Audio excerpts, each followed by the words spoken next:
எல்லோருக்கும் வணக்கம். கன்ஃபியூஷியஸ் பழமொழி ஒன்றினை பார்க்கலாம். I am walking with two other men. 2 பேருடன் நான் நடந்து கொண்டிருக்கிறேன். Each of them will serve as my teacher. இருவருமே எனது ஆசிரியர்கள்.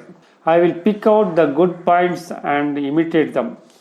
அவர்கள் சொல்லும் நல்ல கருத்துக்களை நான் எடுத்துக்கொள்வேன். அவர்களிடமிருந்து கெட்டவரை பார்த்தால் அதை என்னிடம் இருந்தால் அதை நான் திருத்திக் கொள்வேன் என்று கன்ஃபியூஷியஸ் கூறுகிறார். I will pick out the good points and imitate them and the bad points I will correct them. என்னுடன் இருப்பவர்களுடன் நல்லவைகள் இருந்தால் எடுத்துக்கொள்வேன், அவற்றை நான் கடைபிடிப்பேன்.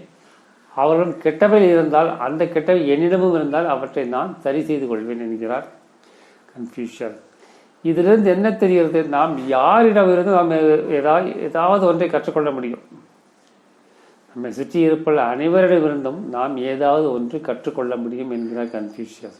நமது மந்திரம்: அன்பே சிவம், அன்புடன் வாழ்வோம், கடமையை செய்வோம், இந்த நொடியில் வாழ்வோம், எல்லோருக்கும் உதவி செய்வோம், எல்லாம் சிவமயம். நன்றி, வணக்கம்.